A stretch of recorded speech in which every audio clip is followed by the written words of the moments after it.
for having me, for having me this morning on a Saturday morning, and thanks for taking time off to be here. Let me just start playing a short presentation before we actually get into the workshop. So, welcome to the 3D Pixel. It's conducted by me over the next 1.5 hours, and we'll be looking at a few different things that I've done in the past and also what we'll be doing today. So I'm an illustrator. I'm trained as an illustrator. I draw a lot. I draw on trains, buses, public spaces, cafes. I draw people. I draw places. And more recently, I restarted painting again. So that's been really fun. Let me just go through these. I also draw digitally, so not just with traditional media, but also digital, using the iPad Pro and other kinds of like hardware. I also animate with it, so it's pretty fun, really exciting to be able to do most of that in the 2D world. But today we won't be doing so much of 2D. In fact, we won't be touching 2D at all. Today we'll be doing, let me see, go to the next slide. These are really just commercial projects that I've done in the past for different clients, but we'll be doing 3D today. Not this 3D. These are more like extreme examples of like me attempting realism in my 3D models and sculpts. I started as actually as a 2D illustrator, a 2D editorial illustrator, but in more recent time, I've started doing a bit more 3D work and also 3D animation. And I started with more realistic stuff like these, but today we'll be doing stuff similar to this, where it's very stylized. We can play with different colors, different kinds of materials in the scenes. And yeah, so let me just go through a few slides just showing more examples of that. Most of these are client work. They usually come to me for editorial illustrations also, but now with the kind of like approach of 3D. With 3D, I'm also able to continue animating, creating more exciting experiences. Like on the left, you have like a kind of like a 3D in a 2D plane kind of a thing, a fake 3D. And on the right, on magazines, I've also animated scenes and isometric cities, which is a style that I've started to do a lot more in my work. And that started with this series. Let me go back a slide. This series of prints that I've created in collaboration with Apple and Mashminds, where we're talking about sustainability and the future of Singapore. Here are some close-ups of it. These are actually AR prints. You can actually view it through the app Artivive by pointing your phone at this using the app, and it plays this animation on top of it. But just to save time, because we are going to cover quite a fair bit today, I'm just going to run you through some of these animations real quick, just to give you a better idea of what they look like. And I think there's just one more before we go into the next few slides. Here we go. So here's an example of what AR looks like with my 3D art. You can actually have it projected on big spaces, big prints, small ones, and they can play anything from a flat image being animated to a 3D, kind of like a hybrid 3D, 2D image that has been layered, and it plays like animations on top of it, just like that. I also dabble with 3D in VR. Oops, let me turn off the audio. Can't even turn off the audio for that one, but I do dabble with 3D and VR. And it's been really fun to play with, because now you can actually not only work with 3D models and render them from different angles, but you can also view it as though you're standing there right in front of them. Let me just crop through this one so you can actually see it. It's just a whole different side to 3D art. And this one, for example, was done live on stage. So back when we could actually gather. And so that's been really fun and really exciting, coming from at least my background, where I'm so used to being behind a screen or behind a sketchbook, just creating art for a client who I may never actually see. Whereas with VR, I was starting to be able to actually create art on stage for with like a more performative aspect in front of an audience. So that's just really just examples of work I've done. More recently, this is something that just launched maybe, I think it was last week, just in time before everything went into lockdown again. This was a series of AR prints, very similar to the previous ones I showed you, where they actually play AR effects on top of it. They're all on my Instagram, so do feel free to check it out. I'll share the link again later at the end of this presentation. So we'll be doing something very similar to this, and I'll show you what it would be like today. Not that complicated. So this is like a simplified version of that, and this is what we would call voxel art, which is essentially a three-dimensional pixel. What I mean by that is, you know how pixel art tends to all sit within a grid. So this is 3D pixels, 3D cubes sitting within a three-dimensional grid. And so this was like a simplified version of what I worked on in the previous slide of this building, which was the new Majestic Hotel, which then became Straits Clan and is currently called the Mandela Club. Here on your right is an example of that close-up of what I mean by cubes. If you play games like Minecraft or anything where you're building just blocks, it's very much like that, like Lego, basically. Here's I think this was a demo I did a couple of years ago, just illustrating what can be done with it. We'll be modeling the scene. It's really just pushing and pulling blocks out of, thin air, and then giving them some materials, coloring them, and then adding a bit more complexity to the image, some more details, some more colors, and then defining the material. So if you look on the left here, even though it's all one color for the floor, they're actually reflecting light differently. And so that's something that I like to do in my work, at least, so that it kind of shows, it mimics what we observe in real life, where no surface is perfect. There's a blend between like roughness and kind of like this really reflective, smooth surfaces or scratches on the surfaces, for example. So that's how I kind of add some realism to my work, and I'll show you how to do stuff like that. So with this program, Magical Voxel, we can actually build really big scenes, natural scenes, even though it looks a bit blocky. It's just really stylized. So it really can approach any kind of scene. It really depends on how you decide to push that, your imagination and how you want to abstract these scenes. So usually these are examples of what, the example scenes that I would usually work on in classes will do something very similar to this. Only difference is, I don't know, most people feedback saying they don't really want to make this bonsai. So instead we'll be making a monstera just to make it more interesting and difficult for you. We'll make something similar to this, so don't worry, I'll guide you through it step by step. And if you don't want to make a monstera, for example, you can make anything you want.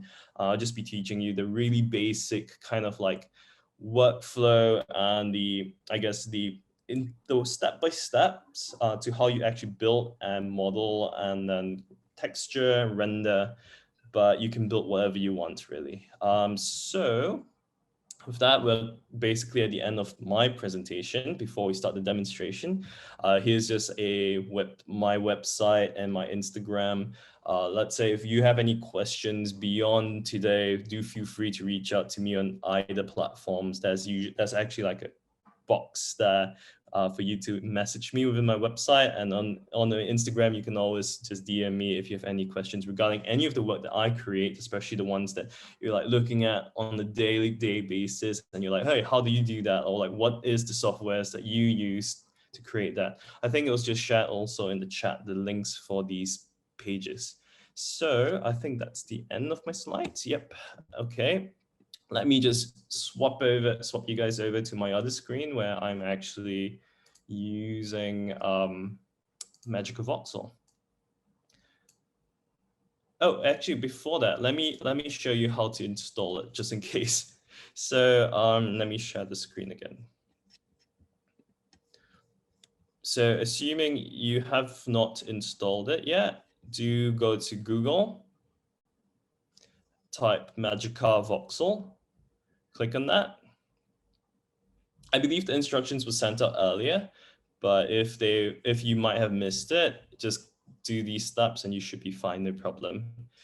You come to this page here. All you have to do is click on this, download 0.99.62. And well, just choose either the Mac one up here or the Windows one down here. Actually, sorry, it's this Mac one, 10.7 and the Windows 9.62. So it really depends on what platform. Oh, sorry, this is for Windows 32. So if you need 62, use, oh, there's a new one that just came out, I think. So you can choose either of these, it doesn't matter. All right, I'm using the previous one.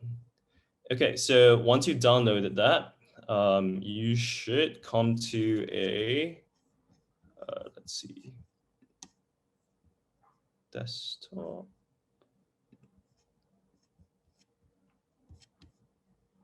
Well, I seem to be missing that.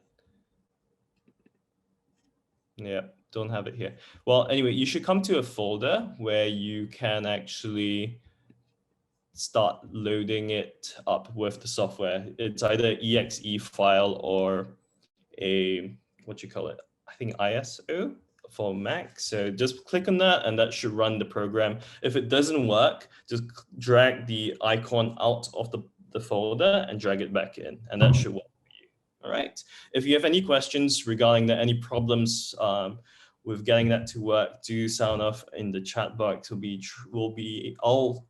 I could demonstrate it step by step. I'll try to approach it for you guys individually after that. All right, so I'm going to share the other screen again. We're going to get into the demo.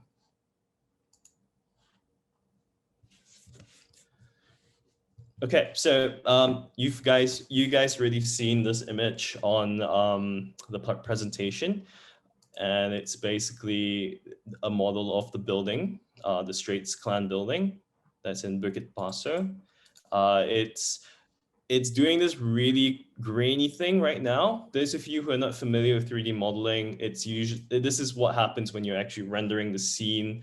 I'm just showing you a bit of this, what is possible and what the interface looks like for now. So when it's rendering the scene, it's essentially just bouncing lights off the surface, just trying to calculate how light should be better represented on the screen and how it should be reacting with these different objects. So that's why it takes a little bit of time. As you can see on the top here, there's this blue color bar that just shows you how far it is from the end from finishing the render. So you can actually just move around and all that. I'll show you how to move and all that in a bit. So don't worry so much. I'm just showing you what's possible with this app. Okay, so first things first, let's go to start a new project together. If you've opened the screen, all you have to do is go to the top right-hand corner here, go to new project. You would see something like this, a cube. I don't think you have the same thing on the right, on the left. So let me just go over here. You probably have something like this with a blue color cube like this. So let's just start the scene together. Don't worry so much. This will be easy in no time, I think. So what we want to do first is right click anywhere on the screen. This lets you orbit around the object. Middle mouse button to pan, and then zoom by scrolling the wheel up and down. I believe if you're using a trackpad, you would zoom by pinching and spreading your fingers like that. On the Mac, it's 2 fingers zoom in and out, I believe. And then if you are using Windows and Mac, yeah, you should use a space bar to help you pan around the image. I think space bar and left click to pan around the image. Click outside of the object, don't click on the object itself, because then that will actually interact with the object. Oh, it still works, but you don't want to risk it because sometimes you could be removing parts of the object by doing that. So click outside of the object, space bar, left click to pan. And once again, right click or 2 fingers tapping in your trackpad to orbit around the object. If you're more familiar with, like, say, first-person shooter games, You can use WASD to kind of do something like move around the object. It isn't perfect, but it can be useful for when it's harder to navigate the object. So W to zoom, S to zoom out, A to orbit left, and D to orbit right. Then an additional Q to kind of like pan yourself downwards, orbit down, and E to go upwards. So that's just some added controls here. I wouldn't use that on a day-to-day basis. Most of the times I use a mouse or a trackpad. Okay, so that's the real basic like navigation, I guess, tools. Let me see, are there any problems? If you have any problems with that, once again, do mention it and I'll be more than happy to help. Let me pull out the chat box just in case. Okay, so let's get to the first part. Over here on the left, let's go all the way to the left first. There's palette, brush, edit, project. These are just different panels that are really important to us. Over here, there's also render. We'll worry about that later. For now, let's just go to brush. L, C, P, V, F, and B. L for line, B for box actually. But as you can see, I can click on B, click on attach, nothing's happening.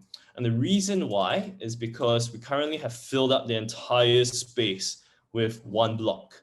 And you can see that by clicking on the right panel here, clear.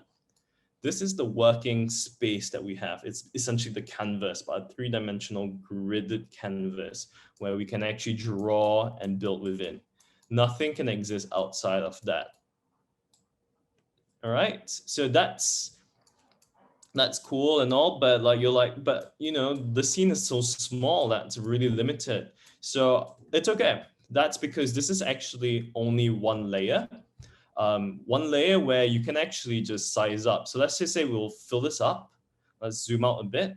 Over here, 2 times. We can actually multiply it by a few times. I think it's by three clicks on 2 times. And that's the biggest it can go. And as you can see now, if I click erase, the little pixels are so small. The voxels are really small. And that's because we sized it up by a fair bit. And let's remove this entire cube. And now we have this entire empty boundary box to work within. We can actually have multiple of these, and I'll show you how to do that. So let's just create something here. Over here on your left-hand side, B, let's say attach. And let's just draw something just by clicking and dragging. And that will create just a plane on any of the surfaces that you've chosen to drag from. You can create a 3D box or a flat surface. It's really up to you. Doesn't really matter. We'll delete this in no time. I'm just going to show you what I mean by layers. Over here, if you're familiar with Photoshop, it's very similar. This triangle, this upward facing triangle, just click on it. You can see this is a 3D space. Some of you might be familiar with it. It's very, you might be looking at this in perspective. Some of you might be familiar with 3D spaces like this, workspaces, if you come from a 3D background. If not, don't worry about it. Essentially what's happening here is it's just showing you that's the ground level, this gray, this lighter gray, that's the empty background, a void. And here's a grid, just to emphasize kind of like, here's your floor that you're working on. So if I work below the floor, when I go to render later, you won't actually see anything unless you turn off the floor or move the object above the floor.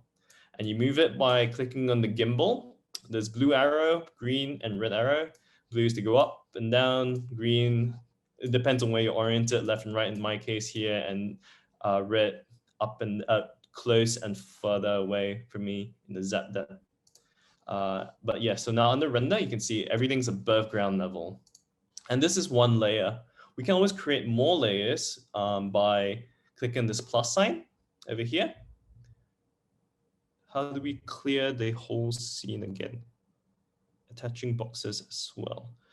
Okay, so sorry, someone just asked, hey Andre, how do we clear the whole scene again? I'm having trouble attaching boxes as well. So I'm going back to model. You see this model tab here, making sure that this arrow is pointing up. Okay, so this is all we have.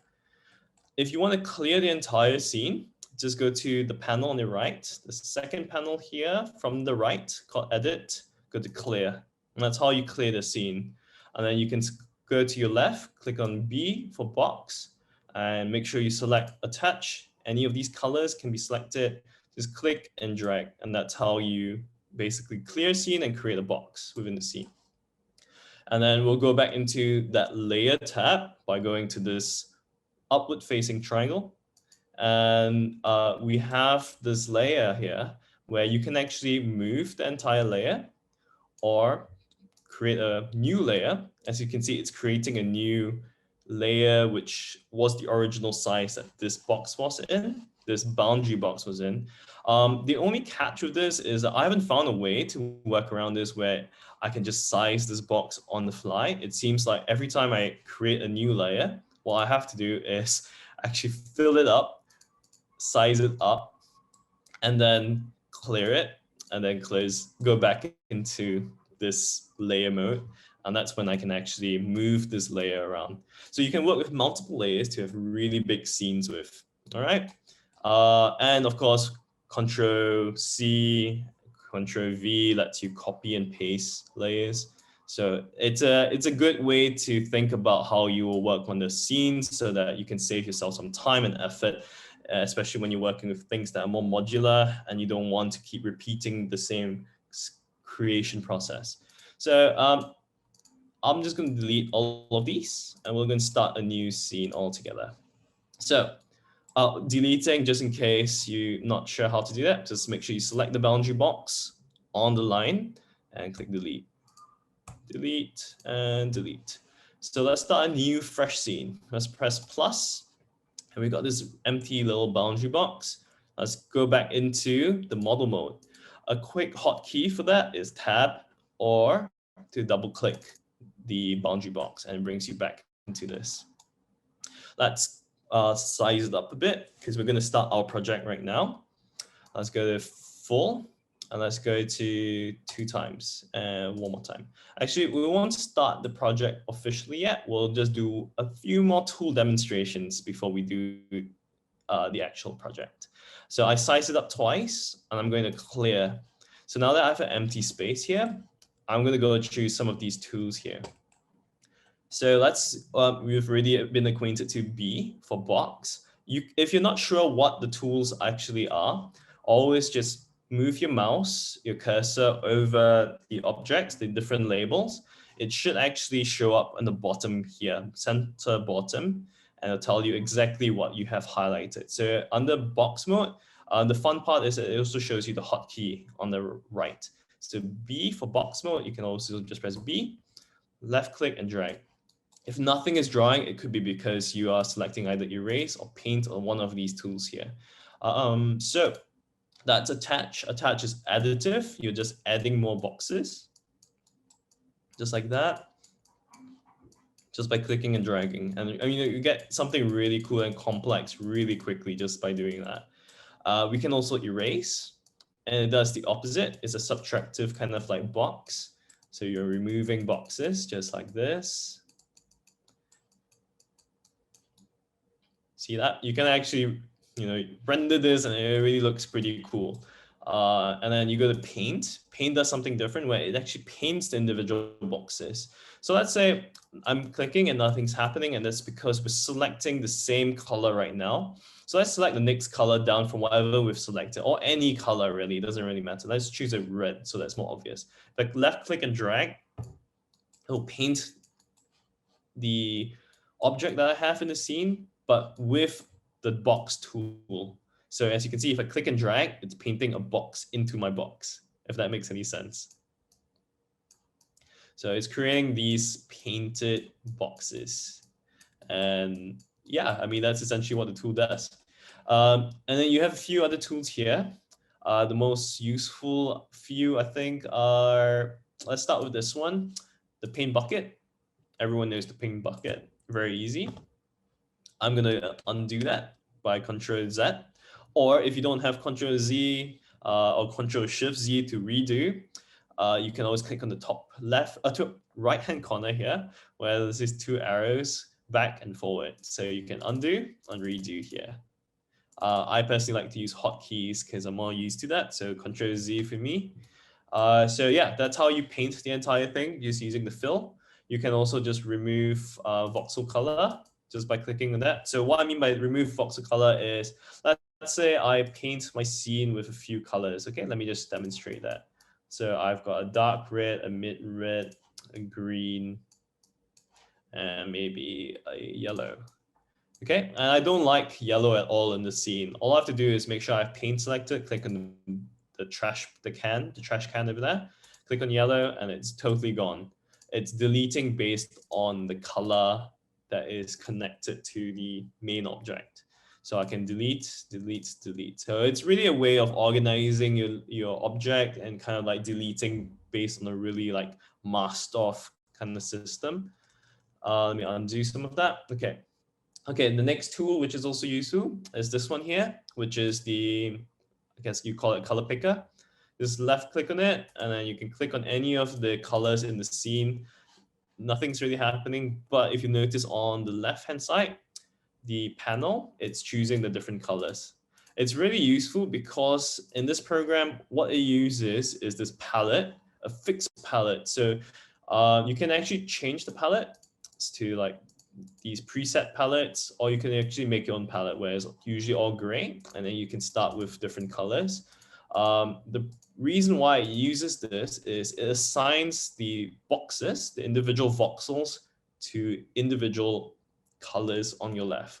And why that's important is because each color will then represent each box on your left here. Each little color box on the left represents a different color identity, which then also assigns a material to it. I know it sounds complicated. Don't worry, we'll go through that in a bit. So yeah, just bear that in the back of your mind in that the color system's a bit different from Photoshop and any other color program that you may be used to, in that the colors in those programs are less of an identifier, more of just a color to shift your pixels in, whereas here it defines the materials also.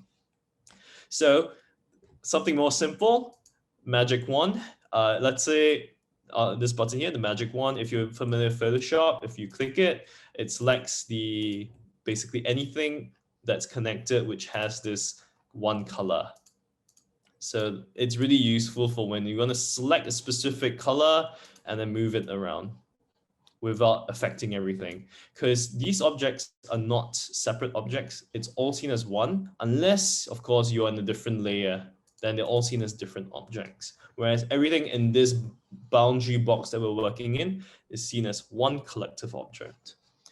All right, so yeah, let's just see. That was the box tool, really useful. I think it's probably going to be the most used tool we're going to be using today. But let me just clear everything. Okay. I could have just clicked on clear. But okay, let's see. Face mode. Face is really fun. What happens to face mode under, let's say, attach, and let's just choose a brighter color so you can see, is if I click and drag, it extrudes a face. You don't really see the effects now because I'm extruding basically the entire boundary surface, but let me just choose that. Let me create a box here. And let's just create another box. Let's create a different color box so you can actually see it better. All right, so I have this red box and a blue box. If I click on F for face and I click on the red face, it extrudes it just by itself like that. You can go up and down. You can click on erase and it goes back down. You can even remove it entirely. So that's really useful for when you want to like push and pull shapes in and out of space. You can also do that with the blue space here, but as you can see, when I do that, oops, that's erase. I just go back to attach. If we do that, why is it red? Oh, it's because I have some red collected. So if let's say I select it and click on attach, and I click on the space here and I drag it up, it's extruding everything but the red area. So it's a useful tool to play with, especially when you have like complex shapes. Let's just say something like this. We have something like this here, and we just want to extrude maybe that little red section there. We can just click on it. Let me zoom in, click on it, and then drag it out. As you can see, it drags out whatever face you're selecting. That means if I click on this face instead of the front face, it will extrude it along the side, just like that. And as I click up here, it will go upwards. All right, so that's the face tool, very useful. I love it. Once again, with the paint, it does the same thing. If I choose another color, let's say green, I select this face and I drag, it will paint according to the face extrusion that I've clicked and dragged to. All right, then the next tool, Voxel V. Let's go to attach and let's choose any other color. You can't, it looks just like I'm drawing little cubes, and it essentially is that. But the fun part about this is that if you click on here, the Voxel tab here, you drag it up, let's say to 29, 30, it becomes like a brush. It's essentially a painting, sculpting brush. So I'm sculpting these shapes as I go. It can be a sphere, it can be a cube. It really is depending on what you want to do. Just by clicking on these little like square and circle icons here, you can of course go to erase and erase it too. So you can get really nice, complex, I don't know, like not facades, what we're talking about, cascading kind of like hills and stuff like that, just from that. So really undulating terrain, just like this. So it's really easy to use, quite fast to use this one. I started using it more and more because you want to create, like, for example, organic shapes. This is great for that. Yeah, and you can once again paint the same way. See, I'm just painting spheres into the space. But yeah, you can always drag up and down the voxel count just to say how many voxels should fit within this brush. And yeah, that's it for you. I ignore P because that's pattern and that's a bit different and complex. It actually draws patterns, like patterns as an object into your scene. We won't touch that today. You can always look on YouTube for more of this because, I mean, YouTube's essentially a university at this point and you can learn everything on it. C for center. It's another brilliant tool for when you're like me and you're lazy to draw a circle. All you do is click and drag, creates a circle for you. I think it's what I wanted to say it's pixel perfect. Yeah. So in pixel art, you know, you want to kind of like distribute your pixels so that it looks rounded like that. So it's like 1 pixel, 1 pixel, 1 pixel, and then 2 pixels, 2 pixels, and many pixels. It's a whole different like technique there, but this does it for you by just clicking and dragging, really. So as you can see, when I click and drag, it actually, for every of the brushes here, it doesn't create the voxel in basically kind of like no object. It creates the voxels on top of things. It doesn't create it in the middle of nowhere. So that's just important to think about when you're working, because you can't, let's say, create an object in this middle of nowhere space. You need to have something to latch it onto. And yeah, that's just something that you just have to learn to work with. There are many ways to do that, and I'll go through some of that in a bit. Okay, so once again, erase, you can erase circles, and paint, you can paint circles. Obviously, that's not going to be a circle there, but if from the top down, you can see I'm painting circles. It's funky like that, mostly because I'm probably just clicking on the wrong surface, and it's just creating a circle based on the Z depth, which is a whole other thing.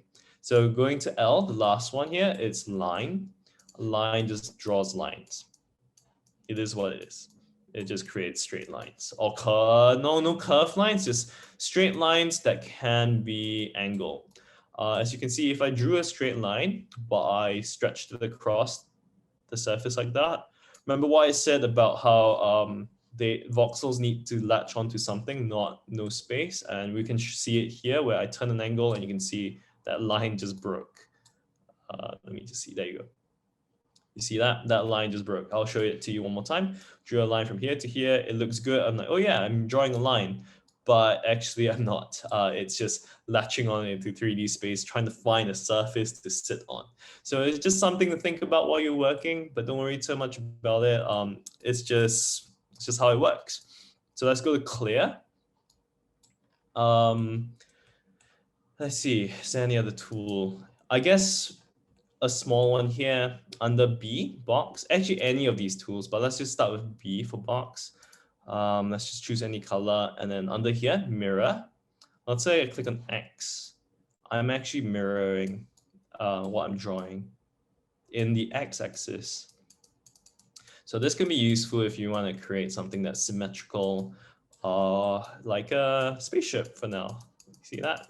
We really got like a rough spaceship kind of a thing. Kinda, a really flat one. But so, you know, that's what the mirror tool's for. It's really useful for creating a parallel, flipped parallel image. This is useful for later. Let's say we want to, oops, go to here, go to B for box. You can turn on as many mirrors as you want. Let's say X and Y. So you see there, I'm creating actually mirroring on the X and Y axes. And what I want to do here is, for example, create a upside down table. So I just created these surfaces just like that, going to F and dragging that up. And I have a table that's kind of upside down, just like that. So it really just saves you time more than anything. We can then now look at the other tool here, move, which is, it will always be persistently there as a panel for move. You can click on it and move it up and down. So this move tool is a bit, I won't call it finicky, it's just that it takes some getting used to. What I mean by that is you can't just click and drag it around, as you can see. It's a bit weird. If you want to move it up and down, you want to tilt an angle where you're kind of like facing it from an angle, and then left clicking and then dragging up and down, your mouse up and down or your track wheel up and down. That brings it up and down. Using the similar angle, if I click on it and drag left and right, it goes left and right. It makes sense, yeah. But if you click on the other face, it kind of does the same. It's just that it can be a bit finicky at times and not unpredictable. It's just, it takes some getting used to. So just get used to that. That's the move tool. As you can see, if I drag the object past the boundary, what happens is it's pushing itself into the other side of it. So what happens is it's actually just moving back into frame. It's going out of frame and back into frame. This is useful for, let's say, when you want to animate stuff that loop, you know, like looping GIF animations. So you can have this table move in and out just like that.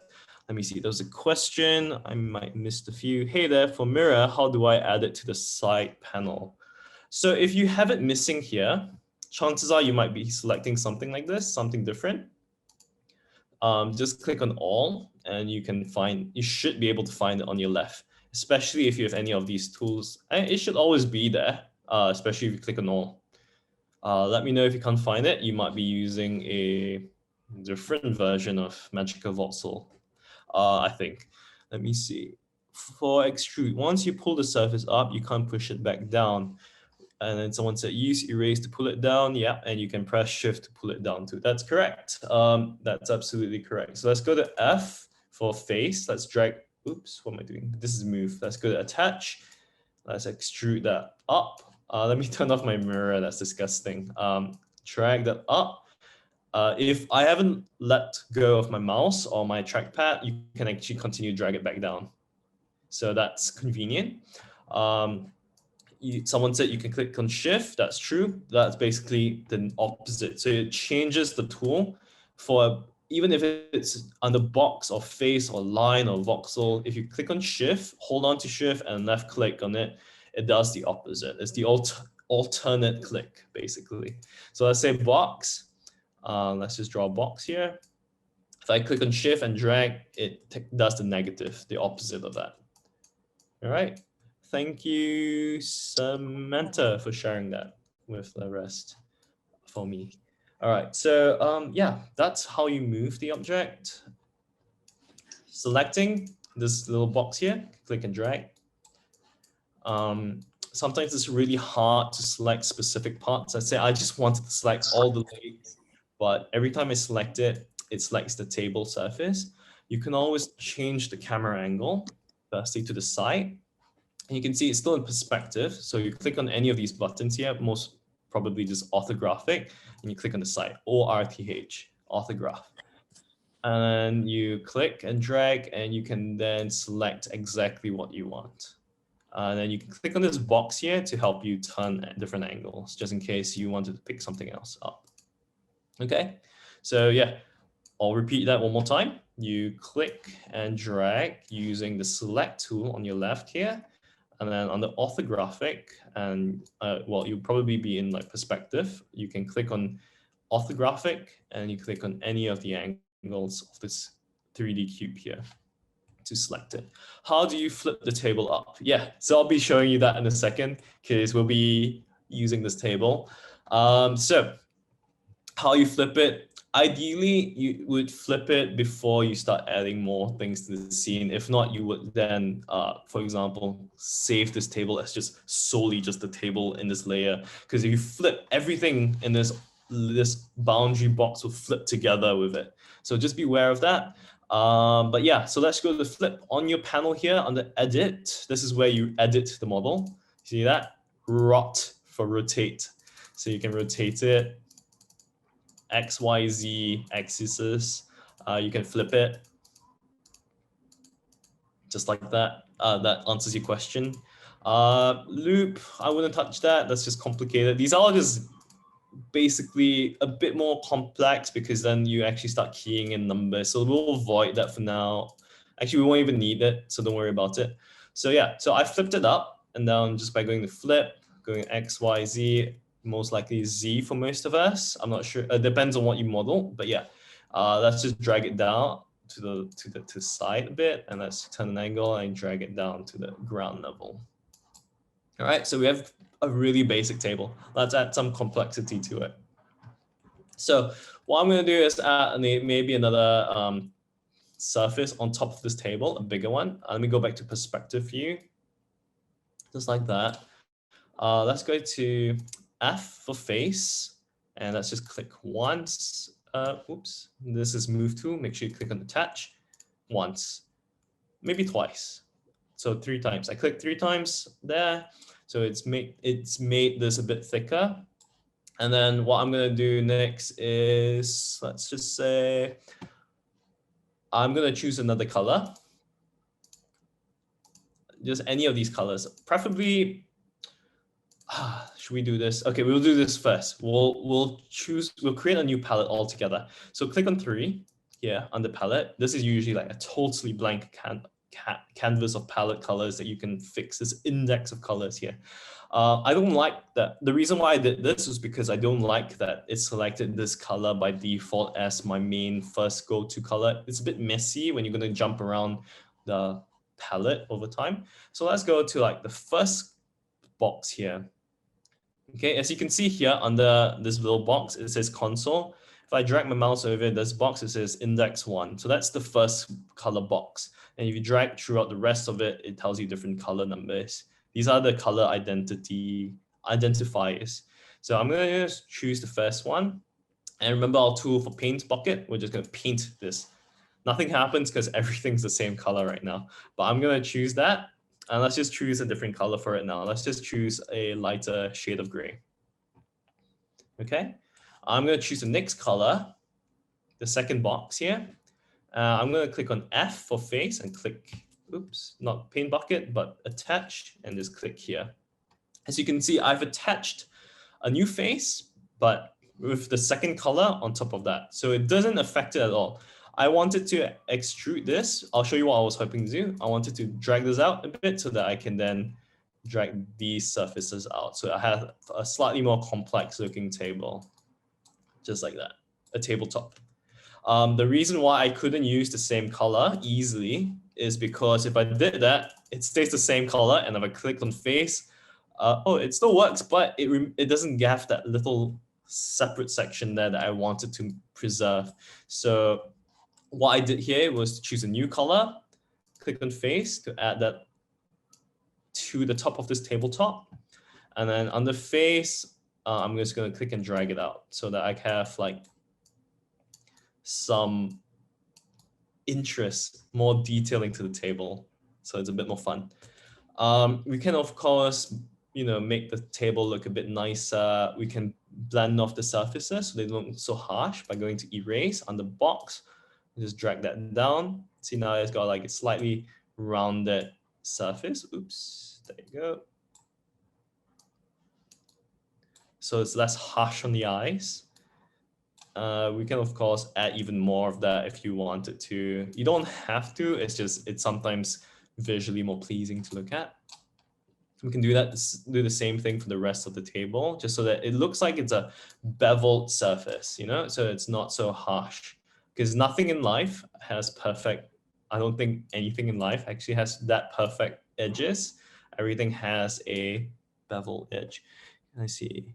Can import PDF to trace the model in this software. I'm not too sure if you can import a PDF, but I know that you can actually import images, but I've never done that before, but I think I've seen it on YouTube. So you could try looking that up later, but I don't think you can import a PDF. PDFs are a bit hard to work with. But yeah, okay. So now I've got this table. I like it. It's a simple table. Now that we're done with the table, we're going to go to this layer tool over here. You can see it's underground right now. Let's drag it up a bit. So it's above ground level.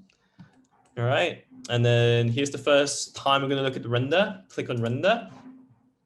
And we have a table. Really easy to do, really fast. Your table might look different from mine because I think I have some of these settings on, but yeah, okay, now it should look like this. The navigation within this render space is the same. Right click to orbit, send middle mouse to pan, and then zoom by dragging in and out your mouse wheel or trackpad. All right, so now we've got a basic table. Let's do the rest of the room, okay? How did you bring the table above ground? Okay, so going back to model under here, making sure that I'm not in the modeling tab, more of like the layers tab. You can tell by this gray background here. If your table's underground, it's probably like that. It's a bit grayed out. You just have to click on this arrow, drag it up, and you have it above ground. All right. Because I'm done with the table for now, I'm just going to click on this button here, fit model size. So what happens here is that it closed all of that boundary box to this one model. And we'll be using this a lot so that we can organize our scenes a bit better, okay? All right, so now I'm going to click on plus, drag this out. We're going to go back to a model tab, clicking tab or the up-down arrow. We're going to fill this. We're going to size this up a fair bit. The reason why is this will be our room. So I'm going to drag this here to the side, drag this up, just like that, I mean, somewhere around here. And then we're going to say clear. So now we have an empty boundary box where we'll build our room in. We can, of course, move the table out of the way if we find it distracting by clicking on the table and dragging it out. I like to work with it close by so I can use it as a reference for scale. Okay, so now let's just double click on our boundary box here, or go back by pressing tab or the up and down arrow. Let's choose another layer. So let's just save the first layer here for maybe table stuff, and now we'll work on the room. So what I'm going to do is the same as what we've done before. Click on face, click on attach, drag that up. All right, that's the floor. We can create, let's see, a wall here. I like to choose different colors. Well, yeah, different colors. Let's choose a different row here for the wall. Let's just click and drag using the box tool. All right, so now I have a little like edge there. We'll do the same on this side. All right, don't worry if it doesn't match up entirely. You can easily fix it. Just like that. All right, and then we're going to F for face. Let me color this different color so it's a bit more obvious for you guys to see. All right, so now that it's selected on the face. Let me just click on face to extrude that upwards. And then now I have this L-shaped corner. And I'm going to click on the top face and drag it all the way up. And now I have a corner. And that took no time at all, really. So what I want to do next is I want to cut a window through the space. We can do a few things to do it. One of it is going to your orthographic view, selection tool, select what you want to cut out, and click on delete. That's one way of doing it. It's actually quite a neat way to do it. The other way is if you're just getting in the flow of just modeling and sculpting, just go to B for box. Once again, go to erase, click and drag. You want to look at it in space. Yeah, you like that. And then you just click on F for face, click on it and drag it out. So that extrudes it out of the space. So I'm going to make a huge window. Let's go to I'm going to choose to do the orthographic one because I kind of like it. I'm going to choose a big one, a big window. Just like that. I'm just going to click on delete. And now I have a huge window. I'm going to add some complexity to it. I'm going to firstly, I guess, choose a new color because what I'm going to do is use the line tool. Sorry, after hitting plus, how did you make the empty box larger? How did you make the empty? You can't make the empty boundary box larger without anything in it. So you got to fill it first, make it larger, and then you can delete the object within it. It's a weird workaround. I think that it's something that they're trying to work around and like as a new feature to kind of like make it easier for you to work with. But yeah, for now it's just going to be like that. So I'm just drawing out a line just like that. All right, and I'm going to click on face. I'm going to extrude one face here towards me, and yeah, like that. So I'm going to click up so that now it has a little ledge there. I'm going to create like a window grill. And then next I'm going to click on box. I'm going to select one here. I mean, this is a time when you can use the mirror tool, I think, to an extent, but I'm just going to do it by hand. Hi, I heard a voice. Does anyone have a question? No? Okay. So I've just drawn these. It's a bit janky, just bear with me. But I'm just going to go to F for face and just drag them up. Okay. So drag up, drag it up, and drag it up. So I've got this nice kind of window panel thing going on. We can then add glass to it, for example, if you want to add glass. I will leave it for now just because I'm demonstrating, but if you wanted to add glass, you could. It's just that when I demonstrate, it tends to slow my computer a fair bit just because I'm also streaming. So I'll just show you how to do it. Selecting a new block here, just going to choose another color. And then we're just going to draw the glass. Oops, not on the face, on the box or line, up to you. Just draw it out, just like that. All right. And then you go to face mode. And then you click and drag it up. So you have glass there. We're going to look at it in render mode right now by clicking render. So you can see it's not glass yet. And how we can make it glass is by clicking on this and then clicking, making sure you have the glass material selected on your left. Going to the right side. Here you have these materials going to glass. I'm going to click on glass. On the transparency, I'm going to drag it all the way up.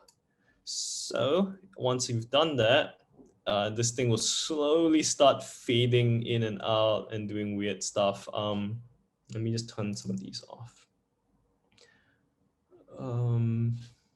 Yeah, I don't think you can see it, but let me see. Yeah, so it's not glass now. Oh, wait, why is that transparent? Huh. Give me a second. I think I might have a layer problem just because I was working off an old file. So I selected this tool somehow, this material somehow was selecting another material. So let me just square off all my materials, okay? Yeah, all my materials were messed up actually. Okay. So I'm gonna select this blue material now. Let's make it a light blue. There you go. So I know I'm selecting this one, going to glass and turning up transparency. You can see it's starting to react to things a bit differently. Not the way I'm expecting it to. And I think the reason, let me see. Firstly, I need to drag down the roughness so it's less rough. And let me see, I think it's one of these.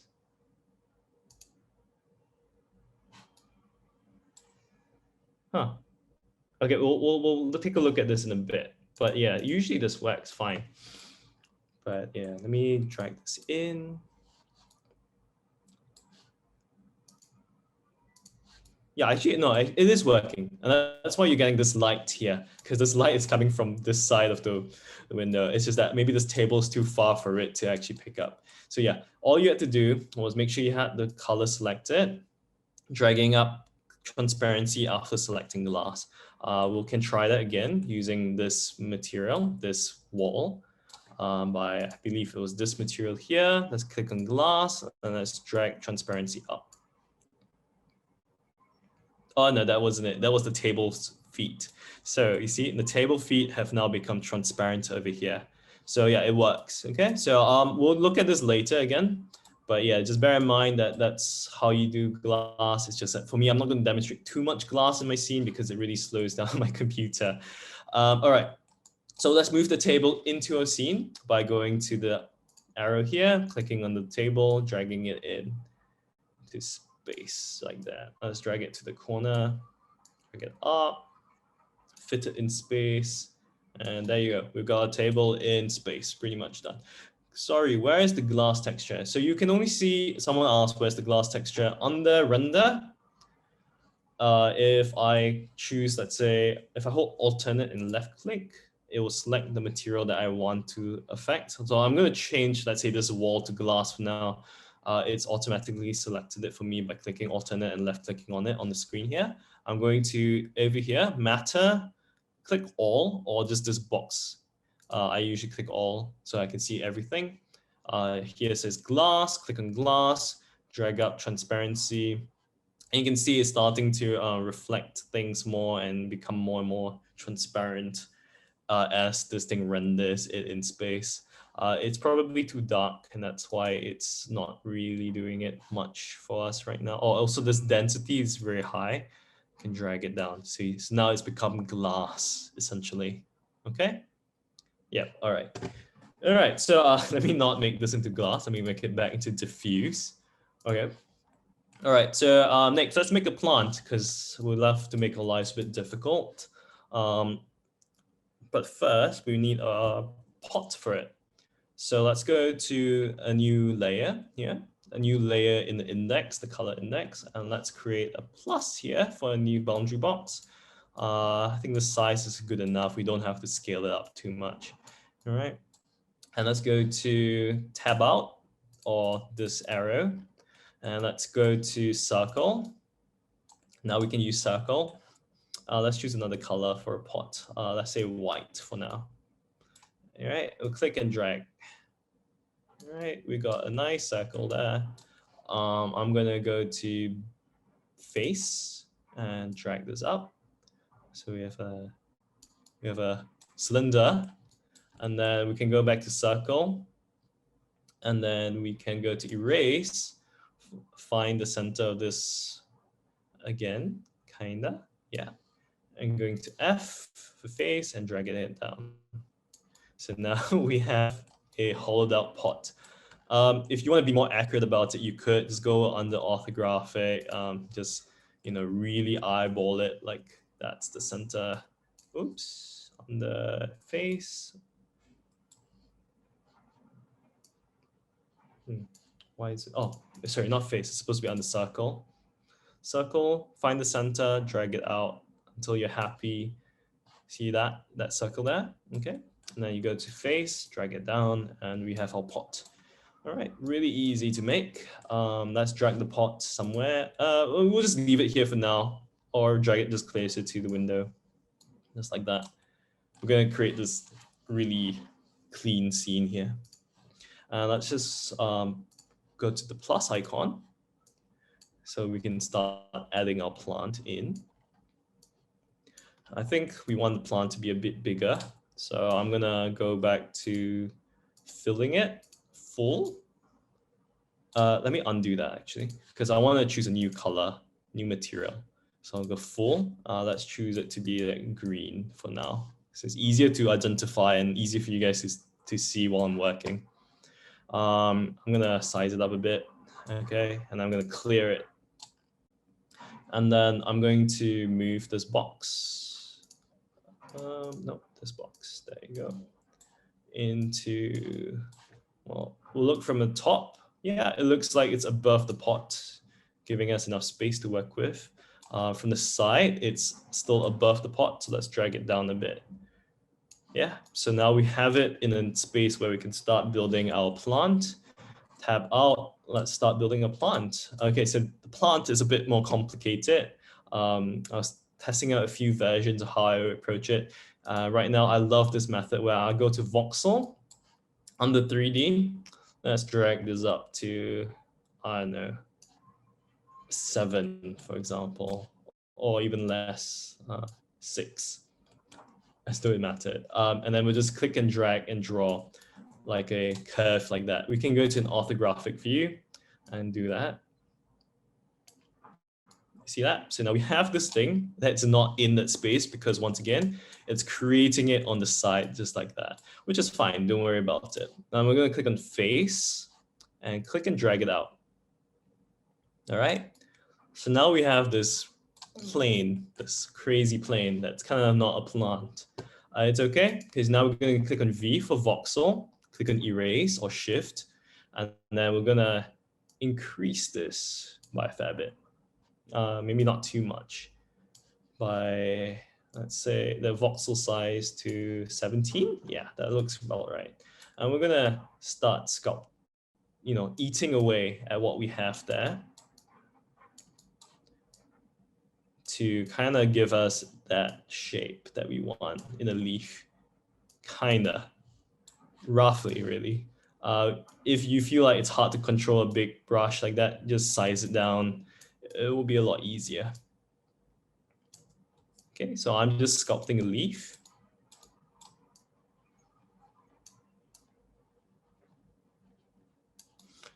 All right, we got a general leaf kind of look here. Because it's a Monstera we're building, because it looks complex and pretty.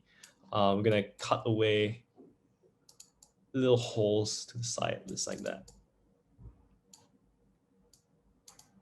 Yeah, so that's pretty much the workflow for this.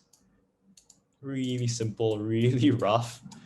I know it looks like crap, but trust me, when you look at it in a render, it looks okay.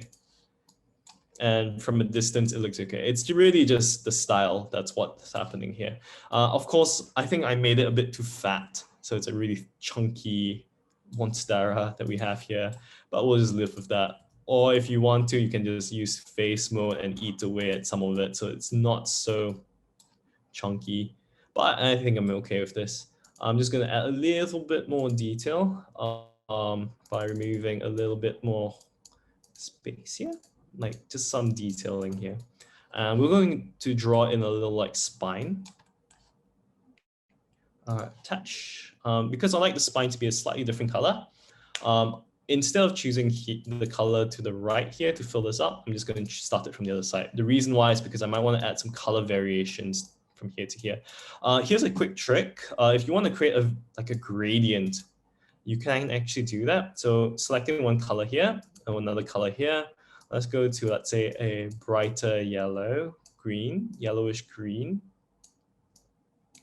like that. And if I click on this color, hold Control Alt and drag to this color, it creates a lovely gradient there so that I don't have to worry about picking it later.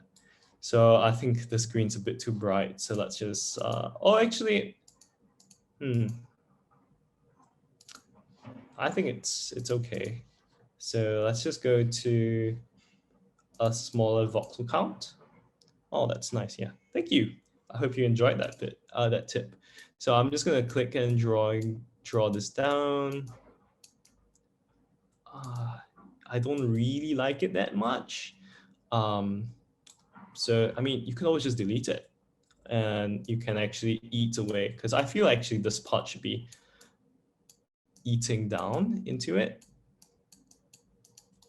and then that part, the underside should be lighter. But I mean, really, who's going to see it, right?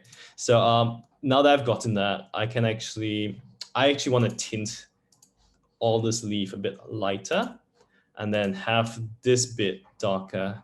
So I'm going to choose face, and then just, oops, not face. I'm going to choose voxel, and I'm just going to, why is it? Oh, because it's paint bucket. So I'm going to paint under voxel or face. I'm just going to click, and then it's going to help me kind of like paint bits of the stem out, just like that. So it has a slight tint there. It's not obvious, but it's obvious to you and me, so you know that matters. All right, so with that, I'm a bit lazy to create more of these leaves.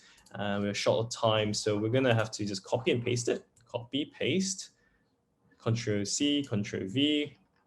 Once again, we can rotate it on the Z-axis. Yeah, not too bad. We can, let's just place this one, the original one, into the scene. Let's make it taller. Let's drag it here.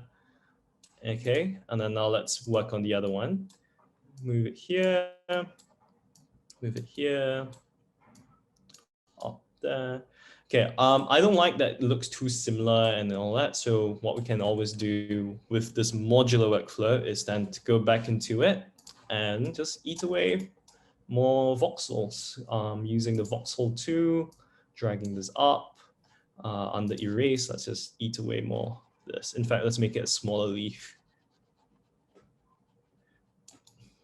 So, I mean, usually, if this wasn't a demonstration, I would be a lot more careful with what I'm doing. But, you know, due to time constraints, we're going to have to just work with something a lot rougher. Okay, so we've got a tinier leaf here. We're going to go back to moving it into space, just like that. Unfortunately, with this program, you can't just rotate it easily. So, usually we'll just want to create a new one. But yeah, so we have this. I'm going to draw stems down into the pot. If not, they're just floating. Let's do that by first closing in all these boundaries by clicking on this button here, clicking on this button right next to the arrow. So it's a lot neater to work with. Same with the pot. And let's click on plus, create that new layer, click, drag it into the scene, drag it up so that we can have the box intersect with these two boxes. Yeah, looks good enough. Go back to perspective mode. Yeah, looks good enough. All right, so we're going to start drawing, let's see, under voxel. Let's make a smaller voxel under attach. Maybe it's too fat. Yeah, it's too fat. Bring it down to 3. Yeah, that looks much better. So you can always just do it like that. And maybe it's still too chunky. I'm just going to drag it down to 2. Yep. Essentially making a box. Or if you want to, you can always just look from the side on the orthographic mode and just draw it. So let me just do that instead. Drag and something like that. Okay. Oh, that's really awkward looking, but whatever. Okay, so going to face, we're gonna expand this. And then, you know what? I had a problem there. The boundary box was too high. So let's drag it down. Okay, now we'll do the same thing. Orthographic mode to the side. Let's just, oops, not face, go to voxel. Let's drag it down and let's drag it down. Okay, something like that. And then let's move it all a little into space like that. Okay, and then, you know, because it's hard, this program is Voxels, so it's working in a grid. So to have a nice curve, we're going to have to actually do this manually. And what I mean by that is I'm going to select onto graphic tool, this, and then move it, offset it to a side, just like that. Once again, damn, I'm working at the edge of my boundary box, so I can't move everything. So I'm going to have to shift everything to the center first, like this. And then we're going to move the entire box in like this. And then we're going to offset parts of it so that it connects to the leaf. Okay, so we're going to select this mount. We're going to move tool, drag it to the side, select the move tool a bit, drag it to the side, and do it a few times really until you get what you want. Okay, well, that's how much we need to do. So we're just going to drag this back. Oops. I think that was a question. I'll get to you in a bit. Okay, so there you go. That's how we kind of do it. It looks terrible, but you know, if you had more time, you probably want to do it better than I am. Maybe we'll do something nice to this leaf, give it some care. Let's see, can we rotate it to make it look nicer? Nah, it doesn't look so good. Oh wait, nah, it could do this. It could do this. So that it looks downwards instead. All right, it's a sadder leaf. All right, so now that we've faced it in place, let me read the question. Is it possible to rotate in angles less than 90 degrees? Unfortunately, no, it isn't that easy to do that because you're working with boxes in the grid. So things tend to only move in increments of 90 degrees, but you can try to use things like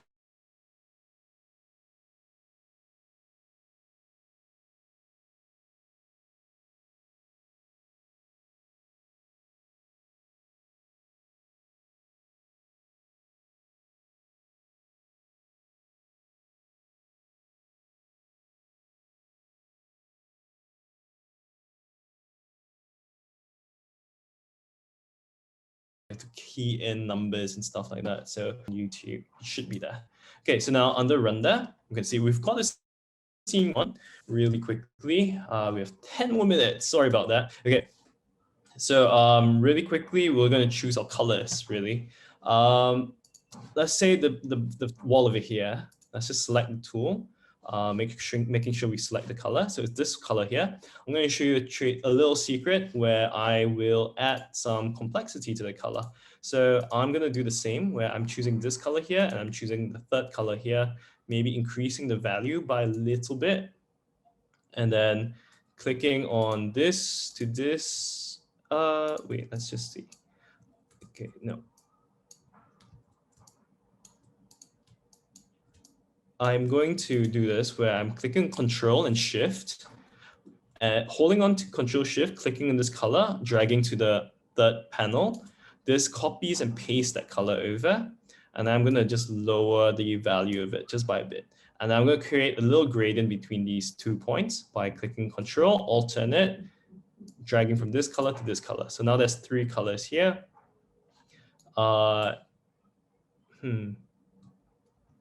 Let me see. Sorry about that. Okay, that's problematic because actually this middle color is the window frame. So let me shift this color over. So how I did that was Control, left click. I'll shift that color over here. And I'll shift this color over here. And then from here to that color, I'm going to click on Control Alt and click and drag. So that created a little gradient between that white and this slightly off gray. And what I'm going to do here is the best part, I think, in this entire thing is clicking and dragging on it. It creates 3 little white dots in there. And if I click on select and I select everything, all the white walls, oh, let me just select just the white walls using the magic wand. So you can see all the white walls are being selected. what's going to happen now is with these 3 colors selected and all that wall space selected, I'm going to right click and say random. And what happens here is it creates this noise, kind of like a pattern here, comprising these 3 colors. We'll do the same with the floor, which is this block here. We're going to firstly, it's the same color as this 3. So I'm going to select this, lighten it a bit, and then I'm going to select Control Alt, select this color, drag to that color. So there's 3 different colors here. Select all 3 by left clicking and dragging. And then magic wand, make sure I have the magic wand, select the floor, right click on this and say random. So now I have a random surface like that. And then, yeah, I think that should do for now. I want to add some detail to the floor, like floorboards. So I go to line. I go to erase, and then I just click and drag. Okay, so now we have like a little floorboard there. We can do it from a top-down view if that's easier. We'll do a few of these, okay? If the interest of time, I'm just going to really eyeball this and just drag it around so it looks a bit better. It looks a bit rough, but sometimes that roughness helps in the work. It looks like it's done by hand, which people tend to like rather than a computer-generated image.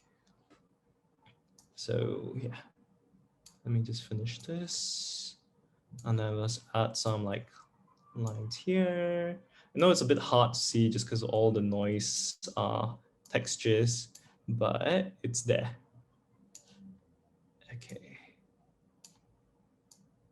Okay, so now we have a few of those lines there. So you see they're like kind of like parquet floor panels. We can go to, well, yeah, I mean, that's pretty much all we needed to do. So under render, you can see it's starting to look pretty good, not too bad. I want first of all to have my light coming in from that window. So how we do that is on the light, you can see all these panels here. I'm going to angle the sun to that angle there. So I'm going to go tilt this angle, play around with it till I get what I want. There you go, something like that. So light coming through that window. The reason why I don't work with glass is because I have to turn on another setting there, which will then let light pass through it, which will slow my computer down a lot, and then you guys won't be able to see. So let me remove that glass layer.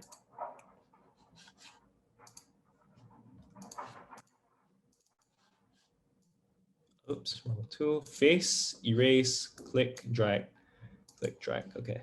So now if we remove the glass, so we have this nice, clean light and shadow look. We can zoom in. We can still continue to edit the colors here. For example, if I wanted the green to be darker, you can always just saturate it more. You can make it a bit redder and stuff like that. The tabletop, just Alt, left click. You can change the color of it if you wanted to. Let's make it a nice brown. Same with the table legs.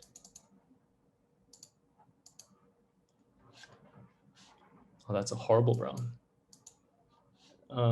You can just keep editing to your heart's content. But the fun part here is that you can add different materials. So for example, the floor, remember the floor layer, selecting some of these, one of the 3 colors here. I'm going to go to, let's say, metal and add some reflectiveness to it on the roughness. And you can see it's starting to reflect some more light under the wall. I'm going to select any of these colors here. You don't have to use metal, it's just the easiest to select. You can go to blend and then change the roughness count. I just like to just go to metal because it's a lot easier to customize based on this, the system there. You can do lots of things. For example, now the table, I want this table to glow, for example. So making sure that I have the table selected, I can go to something like emit, and it becomes a emission shader. So I'll show you what it means. I'm going to choose like a neon kind of look. and suddenly it's bouncing light off its surface, and you can make it brighter or darker by the settings on the right panel here. So whenever you select a different material, the settings for that material will appear underneath here. So if I said like increase the power, it becomes so much brighter that it starts to overtake the entire scene. So it's a really cool feature there for the materials, but I'm just gonna choose for now just a reflective surface, like a metal. I'm just gonna choose like a off-white color, I guess. All right, so that was pretty much the basic part of that. You can also do a few really cool things. For example, if I zoom up and look close to it, the object, if I click on, if I scroll down, selecting all or this gear icon, if I say Lego, it will all become Lego. So I'm not sure if it's appearing on the screen. There you go. It all slowly becomes Lego, which is super fun, super cool. You can play around with the other features if you don't like Lego, but I mean, who doesn't, right? It's super cool. If you click on clay, everything starts to melt into each other. If you click on sphere, you get this really crazy, like spherical scene, which is kind of gaudy, in my opinion. If not, you click on like cylinders, and it becomes like that offshoot Lego. I can't remember what it's called. But yeah, so you can play around with all of these, and it does really cool creative stuff. But I generally tend to use cube or clay. And as an added bonus to that, I tend to add stuff to the scene. Let's say I want to add grid lines to my boxes. So under here, you can click on grid, and suddenly grid lines start appearing everywhere. Also, you notice, if some of you might be noticing that your scene's really blurry, and that's because there's actually a depth of field camera going on over here on the right. So what happens is if I click here on my object, you can start to see it's starting to focus the camera on it, making everything else blur out. So it has a really nice, beautiful, grainy camera effect that you can add to the work. So yeah, that's pretty much the entire workflow. I hope you enjoyed it. I'm opening the floor to any questions. Before that, you can just add, I mean, because I love this program, I'm just going to show you even more. You can always just add like different colors to the sun underneath the sun icon here, or clicking all and finding it. You can always adjust the angle of the sun if you don't like it so much. Let's say I don't like this. I'm going to tilt it some more. You can change that up. You can increase the intensity of it. You can add a fog to the background. Under here, these are just added settings for you to add on. For example, when I said that I don't want to add glass because it slows my computer down. What happens is if you turn this on, it actually lets glass light pass through the glass, MISGGX and stuff like that. And then TR shadows is translucent shadows and stuff like that. So it adds more beauty kind of stuff. Once again, back down here, the gears, these are the different shapes that you can add, different effects you can add to your objects to make them look like Lego. Over here on the right, you have the panel for all the materials, the camera settings, and then you can actually continue to edit like filters to your work. Exposure, sorry, that's too much exposure. Bloom effects and stuff like that. You can also render it out by choosing the exact dimensions you want to render. Click on render, it will save, I think, a PNG out onto your desktop. Once again, it will take time. That is indicated by this blue bar over here. Let me see, is there anything else? Don't worry about the rest there. Oh yeah, exporting. So some of you might want to export this into different softwares, different things. You can actually do a lot of it over here under export. Let's say if I said export 2D sprite, it actually exports 2D sprites for me. So let me see. Wait, no, ISO, sorry. Go to ISO, click on ISO. I'm going to export it to my desktop. Let's just call it Monstera. Okay. So if it's exported, I'm going to my desktop. As you can see, it's actually exported everything within my scene, but as pixel art and individual objects, which is super useful if you are into pixel art, but don't want to draw everything by hand, or you want to use this as a base kind of like a base mesh for you to paint or draw on top of, that's possible. If not, you can export it as your usual OBJ, and that usually works for most 3D programs. The rest, then more for like voxel stuff or like Minecraft and all that, you can actually export into Minecraft. I'm not too familiar with that. But yeah, so that's pretty much it for the demonstration. Please let me know if you have any questions. Let me go through this. Can this ranging color gradient apply on the model directly to create smooth different gradient from one another?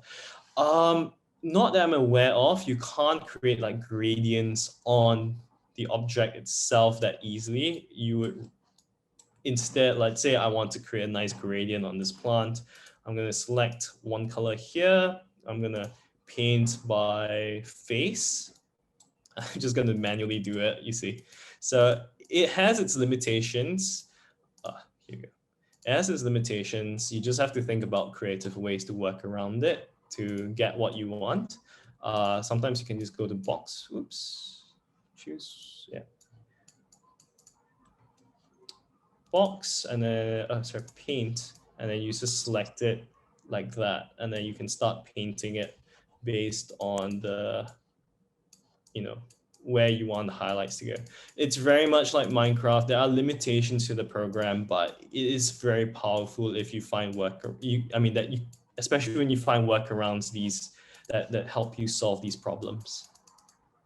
The plant top is light green, the lower part is dark green. Yeah, sorry about that. Just running off my memory bank in my head. But you see, just by doing that, there's a slight thing going on there. You can actually exaggerate the highlights and shadows just like that. I think I missed out a step. How did you create the floor tile grooves that I'm seeing in your render? So I created it. I can do it really quickly. Let me do that for you guys. If you guys have time, I'll show it to you. Let's see. I'm going to create a new layer. Drag this up, go over here, fill this space up with a object full ×2. Let's clear it. Okay, so I'm going to go to face. I'm going to select anything, go to attach, draw that up. So let's say I want to create a floor tile look to this.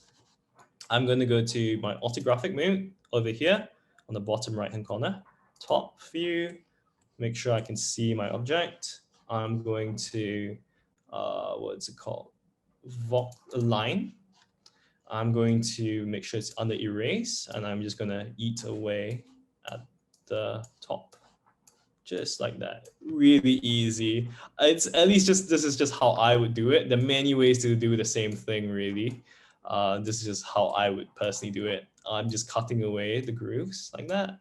And then, I didn't do this in the earlier version and the one that I showed you, but what you can then do with these grooves is to add a bit more jazz to it by clicking face and then just dragging it up and down so it looks like, there's a little bit more variation to the floor depth. And then you're on the render, you're gonna look at that, it looks so much more cool and interesting, just like that. So yeah, hope that answers your question. No problem. Are there any other questions that you guys want me to tackle? More than happy to help.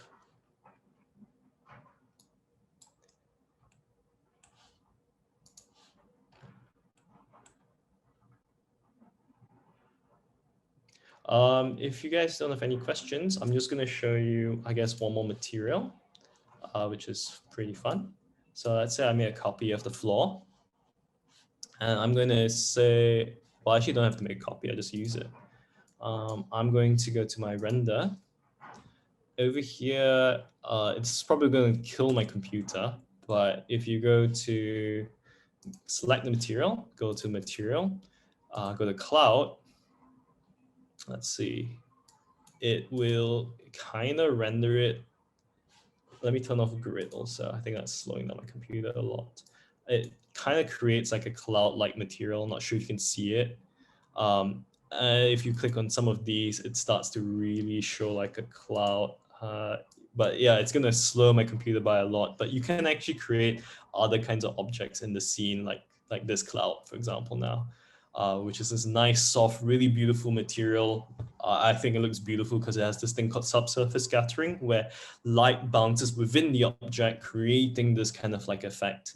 So yeah, that's pretty much all that I wanted to show today.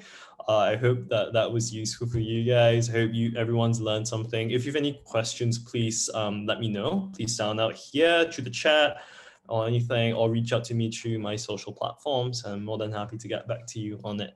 And yeah, do tag me in the works if you do create anything with this. I would love to see what you guys do and come up with.